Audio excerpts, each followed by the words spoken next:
Dolly is the name of Dolly एक sheep का नाम है, एक भेड़ का नाम है जिसको क्लोन किया गया था।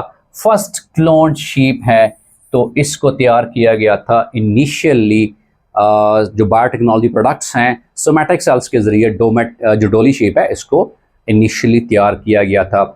नेक्स्ट क्वेश्चन की तरफ बढ़ते हैं कि most of the ozone in the atmosphere is concentrated इन, तो वो स्ट्रेटोस्फेयर में पाई जाती है।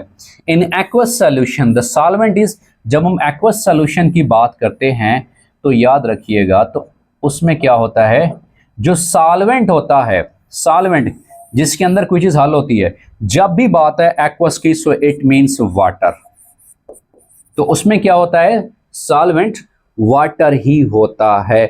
और सल्यूट कोई भी हो सकता है, फॉर एग्जांपल सॉल्वेंट मेरे पास H2O है, वाटर है, और सल्यूट कोई भी हो सकता है, से फॉर एग्जांपल वो साल्ट हो सकता है। ठीक है, तो ये क्या है, सॉलिड इन लिक्विड सॉल्यूशन की एग्जांपल है।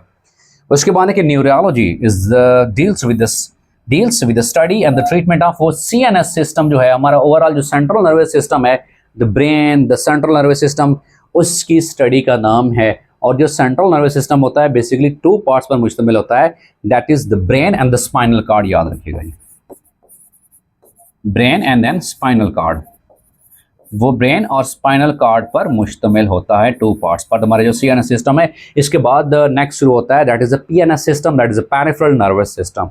तो न्यूरोलॉजी क्या है, ये सेंट्रल नर्वस सिस्टम जिसमें ब्रेन शामिल है, उनकी ट्रीटमेंट वगैरह के बारे में ये डील करता है। Neutrons was discovered by, neutron किसने डिस्कवर किए थे, जेम्स चैडविक साहब ने डिस्कवर किए थे। इसी तरह से इलेक्ट्रॉन्स किसने डिस्कवर किए थे, वो J.J. थॉमसन साहब ने डिस्कवर किए थे। याद रखिएगा जी, J.J. थॉमसन साहब ने इलेक्ट्रॉन डिस्कवर किए थे, और न्यूट्रॉन किसने डिस्कवर किए थे, वो जेम्स चैडविक ने डिस्कवर किए थे। केमिस्ट्री और साइंस के हवाले से ये भी मोस्टली रिपीटेड क्वेश्चंस हैं।